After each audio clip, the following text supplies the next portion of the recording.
kan ilmaa hafuura qulqulluu sadan waaqa tokko maqaa abbaa kan ilmaa hafuura qulqulluu sadan waaqa tokko maqaa abbaa kan ilmaa hafuura qulqulluu sadan waaqa tokko ameen. Luba Saamu'eel Birhaanuu bulchaa Bataskaana Fayisaa Addunyaa Waashingtan DC'tti argamu. Luboonni diyaaqonoonni abbaa keenya wajjin tajaajiltan hundumti keessan iyyuu maatiiwwan Waaqayyoo isin jaallatu isinis kan jaallattan maqaa Waaqayyootiin akka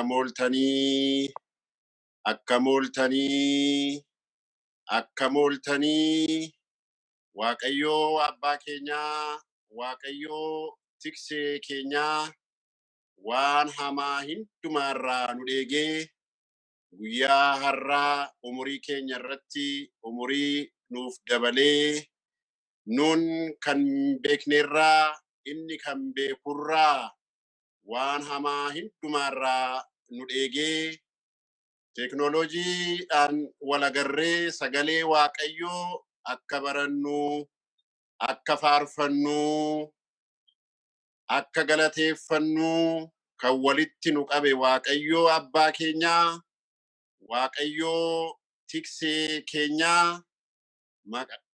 maqaansaa harmeesaa durbee qulqullitti Maariyaamii wajjin ergamoota isaa raajota isaa toloota isaa qulqulloota isaa hundumaa duukaa kan kabajameef ol kan ta'e nuuf haa ta'u.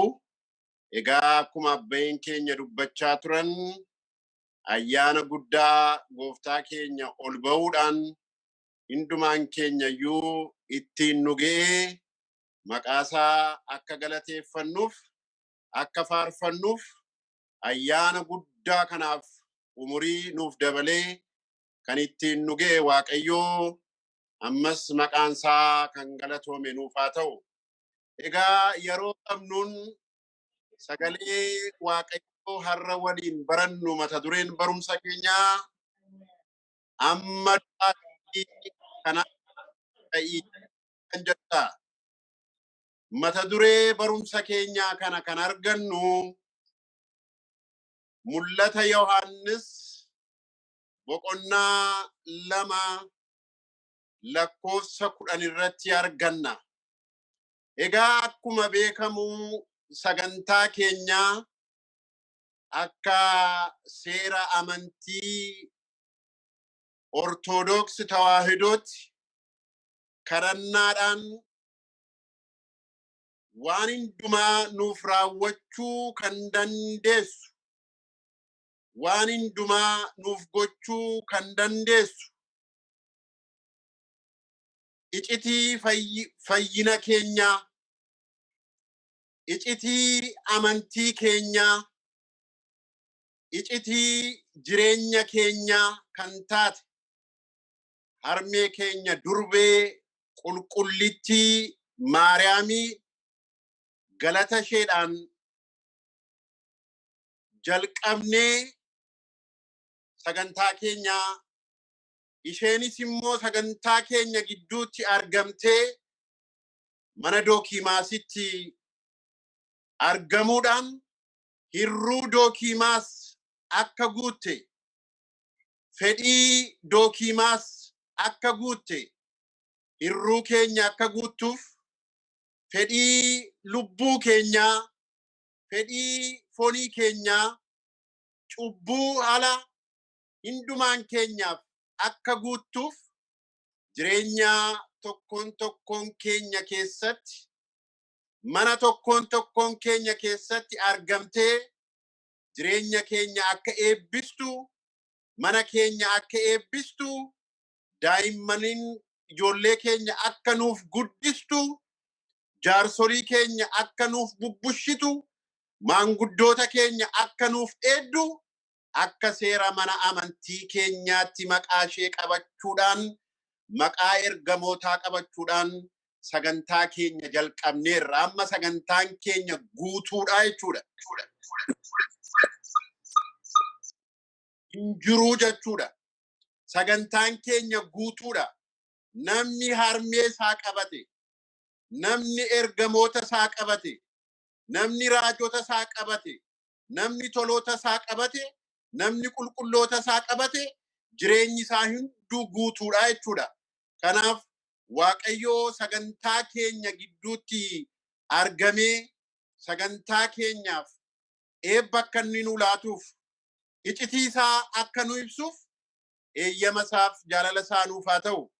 Egaa yeroo qabnuun akkuma waliin dubbanne mata duree barumsa keenyaa amma du'aatti kan amanamte ta'ii, amma du'aatti kan amanamte ta'ii, kan dabalammas amma du'aatti kan amanamte ta'ii jedha. Egaa waa tokko akkuma beekamu waa sadiin mirkanaa'a, waa sadiin dhugummaa argata.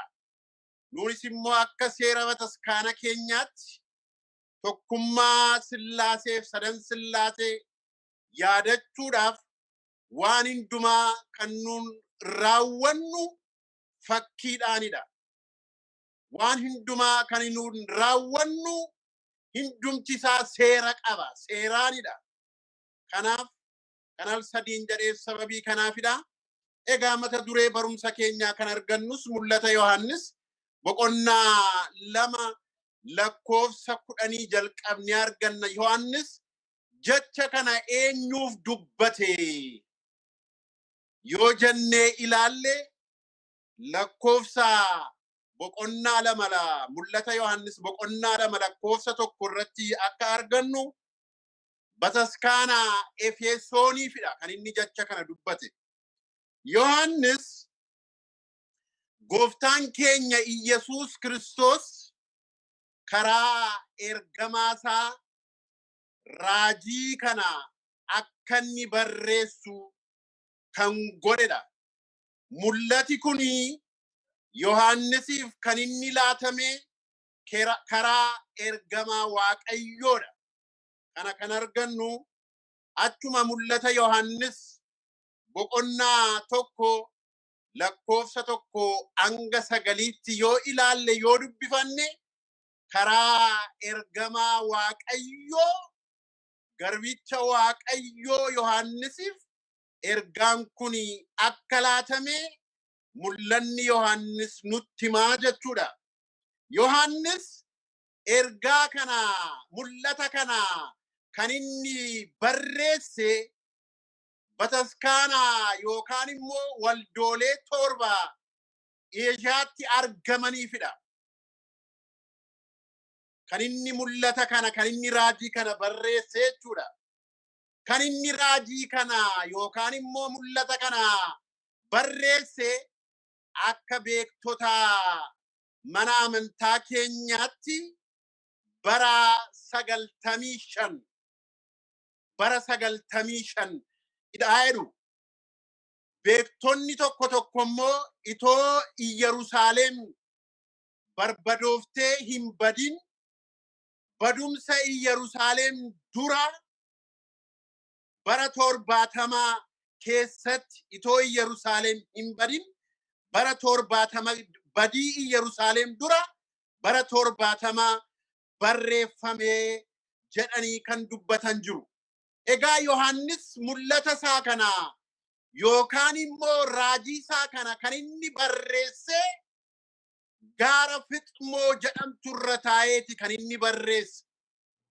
Mul'ata isaa kanas immoo kan inni fudhatee barreessee jedhu beektonni mana amantaa keenyaa raajii Hizqeelirraa, raajii Daani'eelirraa, raajii Zakkaariyaasirraa fudhachuudhaan egaa achi keessatti kan barreeffamanii jiranii lakkoofsa isaan qaban lakkoofsa 404 keessa lakkoofsi 278 waa'ee raajota amma maqaa isaanii waamne kanarraa fudhatee akka inni barreessee beektonni mana amantaa keenya nuu ibsuu jechuudha.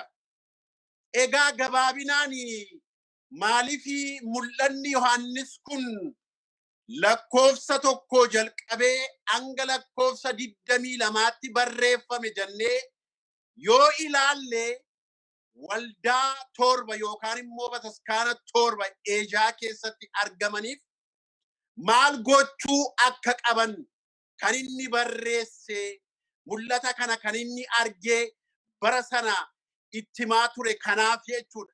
Dhumni isaa immoo sanyii Addaam hundumaadhaaf namoota Waaqayyoodhaan amanan hundumaadhaaf namoota seera Waaqayyoo ajaja Waaqayyoo eeganii jiraatan hundumaadhaaf dhumni isaa bara sana waldoolee torba Eeshiyaa keessatti argamaniif ergaan kun barreeffamu malee dhumni isaa immoo sanyii Addaam amma addunyaan kun darbitu hundumaaf tajaajilaa jechuudha.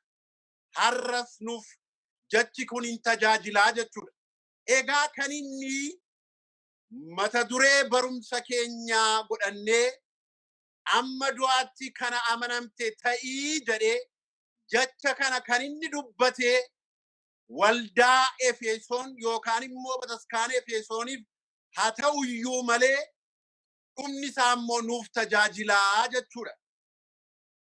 Egaa lakkoofsa 2 jalqabee mul'ata Yohaannis boqonnaa 2 lakkoofsa 2 amma 9tti yoo ilaalle maaliif jecha kana akka dubbate akka gaariitti goonee argachuu hin dandeenya. Yeroon keenya gabaabaa jaataateef gaggabaabseen isinitti himaa. Isin akka gaariitti mana keessan galaatii dubbifadhaa.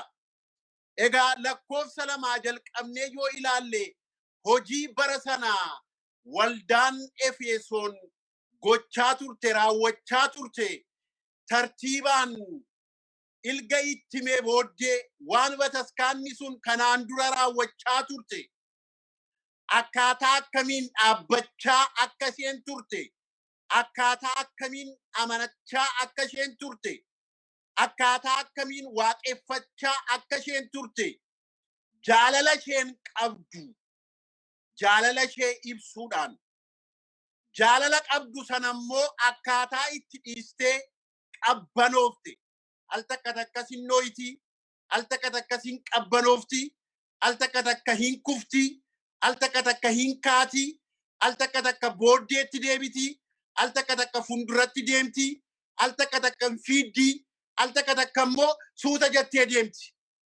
Kana ilaalchisuudhaan waan kanaan dura hojjette waan gaarii qabdaa jaalala gaarii qabdaa hin fiidda turte hin amanatta turte waan gaarii qabda gaarummaa kee sana si dhoksuu hin barbaadu gaarummaa kee kana sitti himuudhaaf kara booddeetti deebi'uu hin barbaadu gaarummaa kee kana sitti himuudhaaf qusachuu hin barbaadu gaarummaati qabdu sitti himaa gaarummaati qabdu sana garuu dhiisteetta dhiisuu hin qabdu mootummaa Waaqayyoo dhaaluu kan dandeessu jala dhumarratti mootummaa Waaqayyoo dhaaluu kan dandeessu Waaqayyoo bukkeedhaas gonfoo kabajaa argachuu kanati itti dandeessu amma du'aatti yoo amanamte duwwaadha.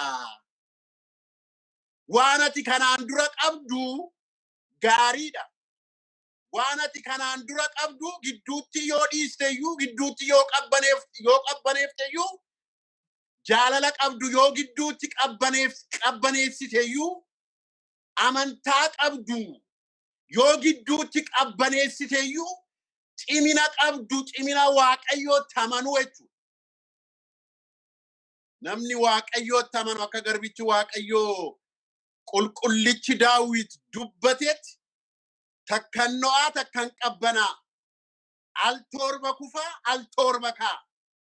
Namni Waaqayyootti amanatu tokko namni Waaqayyootti citee Waaqayyoon abbaa godhate tokko, namni waaqayyoon waaqa godhate tokko, namni seera waaqayyoo eeguuf ajaja waaqayyoo eeguuf kutate tokko, namni seera waaqayyoo ajaja waaqayyoo eeguudhaaf lapheedhaa kee tokko, namni waa'ee waaqayyoo dubbii waaqayyoo labsuudhaaf kee tokko, namni waa'ee waaqayyoo dubbii waaqayyoo faarfachuudhaaf kee tokko, namni waa'ee waaqayyoo dubbii waaqayyoo galateeffachuuf kee tokko callisee miti kan inni galateeffatu. Bu'aa ba'ii baay'ee qaba. Dadhabina baay'ee qaba. Gidiraa baay'ee qaba. Qorumsa baay'ee qaba. Fagoo deemuun irra jira. Gaafanni daandittii sanarra deemu immoo daandittii sanarra bu'aa ba'ii baay'ee jira. Qoraattiin jira, dhagaan jira. Waan inni joofne waa baay'ee jira. Kanaaf waan sana raawwachuu keedhaaf gaarii gooteetta. Waan sana raawwattee dhumarra geessee amma du'aatti yoo amanamte malee gonfoo waaqayyoo argachuu hin dandeessu. Gonfoo waaqayyoo inni kabaja namaaf laatu. Gonfoo waaqayyoo inni soorata qabu. Kan argamuu danda'u amma du'aatti yoo amanaman duwwaadha waa tokkotti. Keessumaa waa'ee dubbii waaqayyoo keessatti. Hojii waaqayyoo keessatti. Hojii waaqayyoo akka hojii biyya lafaa miti. Hojiin hafuuraa akka hojii biyya lafaa miti. Waa baay'ee of keessaa qaba. Inni amma dhumaatti amanamanii argamu. Addunyaa kana irratti maalree akkuma beeknu namni tokko dirree fiigichoo keessa seenee dirree fiigichoo sana yoo mo'ate duwwaamini kan inni badhaasa argachuu danda'u. Fiigee yoo tokkoffaa ba'e yookaan fiigee yoo fiigichoo sana raawwate duwwaadha kan inni badhaasa argachuu danda'u. Dirree waraanaa keessallee namni seenu. Dirree waraanaa keessa seenee waraana sana keessa waa baay'een ba'ee bu'ee diina isaa lolee mo'ee kan inni waraana sana mo'eera jedhee alaabaa barbaadu iddoo barbaadu sanatti kan inni dhaabuu danda'u. Mallattoo sana kan inni iddoo barbaade dhaabuu danda'u dirree waraanaa sana keessatti yoo inni mo'iinsa argate duwwaadha. Kan inni badhaasa adda addaa argatee maaraga adda addaadhaan waamamuu danda'u, maqaa adda addaadhaan waamamuu danda'u. Egaa jireenya biyya lafaa keessatti illee namni tokko manni guutuu tokko dhaabbatee mana ta'uu kan inni danda'u yoo manni suni hundee isaadhaan duwwaa dhaabbate miti. Manni sun ijaaramee raawwachuu qaba mana guutuu ta'uudhaaf. Egaa jireenya biyya lafaa keessatti akkana yoo ta'e hojii waaqayyoo keessatti immoo amma du'aatti amanamuun amma du'aan ni jedhu kuni yeroo si'anaa hindumaan keenya iyyuu hin ilaallatu. Egaa waaqayyoo beekaadha. Nama kiiloo 100 baachuu danda'uuf kiiloo 100 baachisaa. Nama kiiloo 50 baachuu danda'uuf kiiloo 50 baachisaa. Nama kiiloo 25 baachuu danda'u kiiloo 25 baachisaa.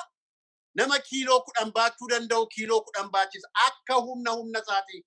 Egaa kiiloo 100 kan baachaa turan bara raajotaa. Bara raajotaa waaqayyoon amanachuu isaaniidhaan waaqayyoon maqaa isaa waamanii faarfachuudhaan waaqayyoodhaan galateeffachuudhaan seera waaqayyoo eeguudhaaf seera abboommii waaqayyoo eeguudhaaf daandii waaqayyoo ajaje irratti deemuudhaaf gidiraan ba'ii bu'aa baay'ee raajota argateera. Isaan amma humna isaanii amma du'aatti gaaniiru. Raajota akka Ermiyaas faa, raajota akka Eeliyaas faa fakkiidhaan yoo fudhanne raajota akka Isaayyaas faa gidiraan baay'ee isaanirra geera. Isaan amma du'aatti waaqayyoof amanamanii yoo reebaman dhagaadhaan yoo reebaman haaduudhaan illee yoo qalaman meeshaalee adda addaadhaan illee yoo gidiraan adda addaa isaanii irratti namoota waaqayyoon hin amanne seera waaqayyoodhaan hin eegne namoota seera waaqayyoorraa adda ta'aniin gidiraa amma kana yoo fudhatan illee amma du'aatti amantii isaaniitti citanii waaqayyootti citanii seera waaqayyoo dheebuudhaan ajaja waaqayyoo dheebuudhaan waaqayyoodhaaf amanamaniiru. Isaan amma baachuu danda'an ba'aa isaanii waaqayyoo beeka. Raajota booddeessigaa toloota adda addaa waaqayyoo yoo ilaalan ammuma kana amanamaniiru. Mee fakkii akka nuu ta'uuf seera uumamaa boqonnaa 37 jalqabnee yoo ilaalle seera uumamaa boqonnaa 37 jalqabnee yoo ilaalle seenaa tokko argama. Seenaan kun yeroo hundumaa ijoollummaa keenyaa jalqabnee seenaa gurra keenyatti dhagaa guddannedha. Seenaa Yoosef qulqullicha waaqayyoo garbicha waaqayyoo Yoosef seenaa isaa ijoollummaa keenyaa jalqabnee dhaggeeffanneerra. Har'as hin dhaggeeffannaa, booris hin dhaggeeffannaa, amma bara baraattis hin dhaggeeffannaa. Seenaan tolootaa, seenaan qulqullootaa, seenaan raajotaa jireenya keenya keessatti nuudhaaf fakkii ta'ee akka isaaniitti akka jiraannee mootummaa waaqayyoo akka dhaalluuf isaaniin fakkaannee akka waaqayyoo fakkaannuuf kan nuu taa'edha malee seenaa isaanii callisnee gurra keenyatti dhaggeeffannee darbuudhaaf miti. Namoota waaqayyoo, ijoollee waaqayyoo yeroo hundumaa toloonni qulqulloonni waaqayyoo waan akkasii raawwataniiru gaafa jedhan nuudhaaf ifa akka ta'aniif, fakkii akka nuu ta'aniif, daandii akka nuu ta'aniif, utubaa jireenyaa keenyaa akka nuu ta'aniif, utubaa akka nuu ta'aniif malee callisnee seenaa isaanii waamnee darbuudhaaf miti. Egaa qulqullichi waaqayyoo Yoosef ijoollummaa keenyaa jalqabnee seenaa isaa dhaggeeffachaa haa guddannu iyyuu malee yeroo hundumaa seenaa isaa gaafa dhaggeeffannu seenaan isaa nuudhaaf haaraadha akka sagalee waaqayyoo dubbatutti. Yeroo hundumaa ganama sagalee waaqayyoo haaraadha jedha garbichi waaqayyoo Daawit. Yeroo hundumaa amma bara baraatti amma addunyaan kun darbitutti sagalee waaqayyoo haaraadha. Sagalee waaqayyoo moofaa hin qabu. Sagalee waaqayyoo hin darbu. Barsiisota adda addaadhaan haa barsiisamu iyyuu malee sagalee waaqayyoo inni barsiisuu dhaabbatu waaqayyoo isaaf laate dabarsa. Akkuma harree duddarraa madaa qabdii harreen suni dudda isheerraa madaayyuu haa qabaattu malee damma baattee yoo deemte namni damma ishee tuffatu hin jiru. Namni damma ishee dhiisu hin jiru. Hin nyaata damma ishee. Egaa tajaajiltoonni waaqayyoos akka kanaa haa ta'ani malee yeroo hundumaa barsiisota adda addaadhaan, beektota adda addaadhaan, seera mana amantii keenyaa eeguudhaan, qoqaa mana amantii keenyaadhaan, seera mana amantii keenyaadhaan barsiisonni adda addaa gaafa sagalee waaqayyoo yeroo hundumaa barsiisan akka garbichi waaqayyoo dubbate yeroo hundumaa sagalee waaqayyoo haaraadha. Kanaaf seenaa Yoosef kana yeroo hundumaa dhaggeeffachaa haa guddannu iyyuu malee har'as gaafa bara nuuf haaraa ta'a jechuudha. Yoosef jechuun dabalataa jechuudha. Maqaan hiikkoosaa Yoosef jechuun dabalata jechuudha. Seenaasaa seera uumamaa boqonnaa 30 lakkoofsa 1 jalqabee yoo ilaalle akka gaariitti goone arganna. Ilma qulqulluu Yaaqoob isa 11ffaadha. Harmeensaas Raahel jedhamti. Namni waaqayyoo kun kennaa abjuu qaba. Kennaa mul'ata laaluu qaba. Kennaa mul'ata hiikuus qaba. Namoonni adda addaa abbeesaa obboloota isaa dabalatee gaafa isaan abjuu argan abjuu sana akka seera waaqayyoodhaan akka waaqayyoo isaaf ibsetti hiikuudhaaf kennaa waaqayyoo isaaf laate qaba. Kennaa barbaachisa waan hundumaadhaaf. Kennaa haarawaa tokko ta'uu hin danda'u. Egaa seenaa isaa gaggabaabsee gaafan isinitti himu seera uumamaa boqonnaa 39 lakkoofsa 1 jalqabee yoo ilaalle namni kuni karaa obboloota isaa inaaffi baay'ee gadheedha. Namoota waaqayyoo, ijoollota waaqayyoo, kennaa waaqayyoo namaa laateen hundumtuu kennaa mataa isaatii qaba. Kennaan tokko immoo akkuma quba harkaa wal caala. Qubni isheen xinnoo kun hojii mataa ishee qabdi. Qubni inni gidduu hojii mataa isaa qaba. Qubni inni guddaa hojii mataa isaatii qaba. Hundumtuu kennaa mataa isaatii qaba. Qaama keenya hundumaa dabalate. Iji hojii mataa isaatii qaba. Gurri hojii mataa isaatii qaba. Harki hojii mataa isaatii qaba. Miilli hojii mataa isaatii qaba. Kanaaf kennaa waaqayyoo gaafa namoota adda addaadhaaf laatamu eenyuufuu gaafa laatamu kennaa waaqayyoodha. Kennaan sun kennaa faarfannaa kan qabu jira. Kennaa lallabaa kan qabu jira. Kennaa qiddaasee kan qabu jira. Kennaa kadhannaa kan qabu jira. Kennaa laatuu kan qabu jira. Kennaa dhaabbatee sa'a baay'ee kadhachuu kan danda'u jira. Kennaa adda addaa jira mana amantii keenya. Hundumtuu kennaa mataa isaatii qaba. Kennaa sana walitti gaafa daballuudha. Kan kennaan sun waaqayyoo bukkeetti fudhatama argame eebba nuu laachuu danda'u malee inaaf ijoollee waaqayyoof hin barbaachisu jechuudha. Garuu ijoolleen Yaaqoob obboleessa isaanii Yoosefitti ni naaffanii fuudhanii naggaadee biyya Miidiyaamitti nagadanii. Naggaadeen biyya Miidiyaam sun immoo biyya Misiritti Phixfiraa kan jedhamuuf mootii Phixfiraa kan jedhamuuf nagade Yoosefin. Yoosef mana Phixfiraa keessa seeneedha. Seera uumamaa boqonnaa 39 lakkoofsa 1 jalqabee yoo ilaalle seenaa isaa akkuma isinitti hime akka gaariitti goonee arganna. Garuu 37 jalqabee yoo ilaalle immoo seenaa isaa bal'inaan arganna jechuudha. Egaa mana Phixfiraa gaafa seenuu Phixfiraan waan hundumaarratti Yoosefiif aangoo laateedha. Yoosefis bifti isaa kan bareedu amalli isaa gaarii kan ta'e. Namni waaqayyoo hundumtuu bifti isaa kan bareedu amalli isaa gaarii kan ta'edha. Nuun akkasii laata. Tokkoon keenya na dabalatee of gaafannu. Bifti keenya hin bareeda dibata waaqayyoodhaan. Jechi keenya hin bareeda laata waaqayyoodhaan. Kanaaf tokkoon keenya akka Yoosef qulqullichi waaqayyoo garbichi waaqayyoo Yoosef kennaa adda ta'e qaba. Namni waaqayyoo akkana kennaa adda ta'e qaba namni waaqayyoo. Kennaa sana immoo kan laatuuf waaqayyoodha. Kanaaf itoo akka kanaatti jiraatu haadhi manaa Yoosef, haadhi manaa Phixfiraa Yoosefin fedhii lubbuu isheef barbaaddeedha. Seenaa isaa gaafa gabaabsee isinitti himu. Dhattee gaafatte Yoosef hin dide. An kana si duukaa raawwachuudhaaf wajjin ejjinaa jette. No an kana si duukaa raawwachuudhaaf eeyyama waaqayyoo miti.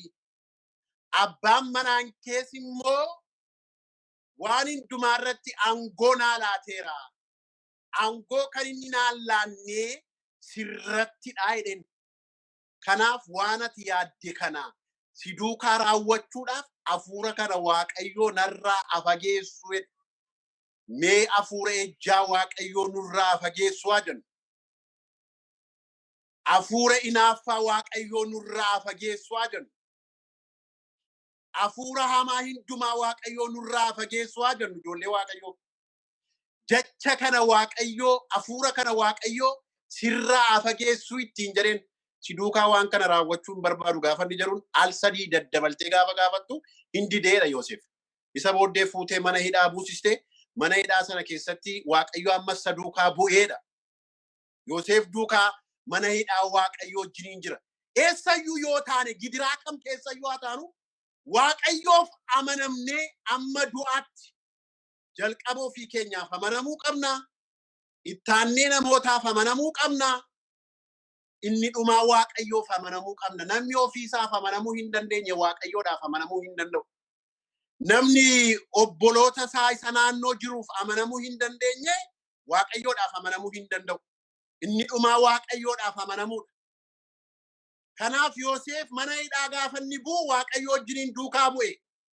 Mana hidhaa keessa Waaqayyo Yoosef duukaa wajjin jira ture. Mana hidhaa keessattis raajii gurguddaa hojjeteera. Abjuu baay'ee namootaaf hiikeera. Raajiin egaa akkuma beekamu waa baay'eedha. Seenaasaa gaggabaabseen isinitti himaa. Bara sana mootiin Phixfiraa abjuu ilaalee abjuu sana namoonni naannoo isaa jiran beektonni naannoo isaa jiran abjuu sana hiikuu dadhabanii isa booddee Yoosefin namoonni beekan jiru turaniiti. Kanaaf abjuu akka gaariitti godhee hiikuu danda'u namni Waaqayyoo Yoosef kan jedhamu mana hidhaa keessa kan ture jira jedhan beeka fidaa jedheen fidanii achi booddee abjuu mootiin arge sana seeraan hiikeef. Isa booddee mootii sanaafis biyya sanaafis maatii isaadhaafis abbee isaadhaafis obboloota isaadhaafis biyya Misiriifis biyya Israa'eliifis bara sanatti bu'aa guddaa ta'ee Yoosef amanamuu isaadhaan bu'aa guddaa ta'eera. Egaa amma du'aatti amanamuun waa baay'ee of keessaa qaba. Waan baay'ee of keessaa qaba. Egaa kakuu moofaa keessatti seenaa kana gabaabinaan yoo ilaalle kakuu haaraa keessatti immoo ergaa Phaawulos kara warraa ergaa Phaawulos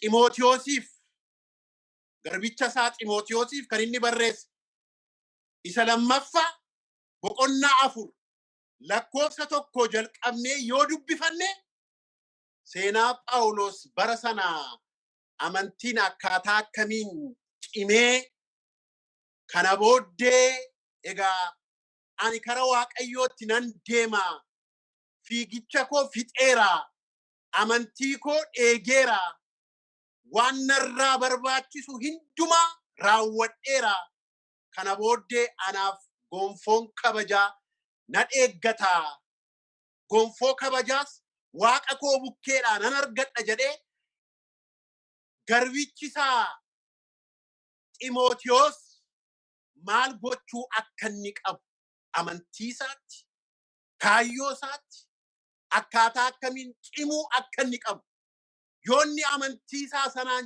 cime malee gonfoo Waaqayyoo bukkeedhaan argachuu akka hin dandeenye itti himee amma du'aatti amanamee egaa fiigicha koos fixeera kana booddee amantii koos eegeera gonfoon Waaqa koo bukkeedhaan na eeggataa jedhee jecha isa dhumaa dubbate kara Waaqa isaa bukkee deemeera.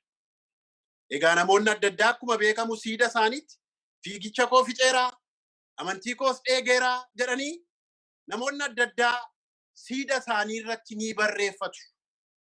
Egaa fiiganiiru fiigichoo isaanii raawwataniiru amantii isaanii eeganiiru jennee yoo ilaalle hundumti keenya iyyuu sana keessatti of madaaluu hin dandeenye. Egaa yeroo qabnurraa yeroon keenyas deemaa jira. Walumaa galatti sassaabnee gaafa kara lubbuu keenyaatti finnu immoo har'as Waaqayyoo nudhaan amma du'aatti akka amanamnu nu ajaja. Yoo iji jaame yoo harki citee yoo miilli citee ilaa gidiraa wangeela keessatti seera uumamaa amma mul'ata Yohaannis dhumaatti wangeela adda addaas yoo ilaalle keenyattis barreeffame yoo ilaalle amma du'aatti amaname duwwaadha kan gonfoo Waaqayyoo nuuni irraa jireenya keenyaaf amanamuun ni barbaachisa. Nuuni sarraa dhiiga isaa foonsaadhaan amanamuun nurraa barbaachisa. Nuuni sarraa asraata keenyaaf amanamuun ni barbaachisa. Nuuni sarraa haati manaa abbaa manaaf amanamuun irraa barbaachisa. Abbaa manaa haadhi manaaf amanamuu barbaachisa. Nuuni sarraa waldaaf amanamuun ni barbaachisa. Nuuni sarraa kaayyoo itti dhaabbanneef amma du'aatti amanamuun nurraa barbaachisaa jechuudha. Egaa har'a amma du'aatti waan geessisu amantii keenyatti hin dhufaa laata? nurratti hin dhufaa laata jennee tokkoon keenya yoo ilaalle amma du'aatti kan gaggeessisu hin jiru. Tasayyuu hin jiru. Kan ija nu jaamsus hin jiru. Kan harka nurraa kutus hin jiru. Kan dhagaan nu reebus hin jiru. Egaa namoonni adda addaa bara keenya keessa argineerra. Kirni isaanii morma isaanii kanarra jiru fannoo isaanii hin kunnu maataba keenya hin kunnu jechuudhaan kan aduun qalamanii bara keenya keessatti argineerra. Kan waaqa bukkeetti kabaja guddaa argatanii gonfoon tokkoon isaanii taa'eef jechuudha.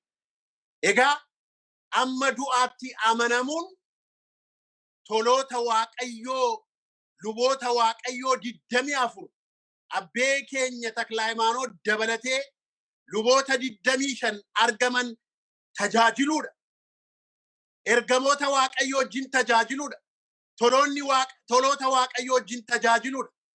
Kanaaf har'a nuunis egaa amma du'aatti illee waan nu geessisu yoo jiraachuu baateyyuu amma du'aatti kan nu qoru qorumsi adda addaa kara keenya gaafa dhufu amma dhumaatti cinnee kaayyoo keenyatti cimnee kaayyoo keenya galmaan geenyee gonfoon waaqayyoo tokkoon keenyaaf waaqayyoo bukkeedhaa laatamee mootummaa isaa dhaallee toloota waaqayyoof ergamoota waaqayyoo duukaa akka faarfannu eeyyama waaqayyoof jaalala waaqayyoo nuuf haa ta'u.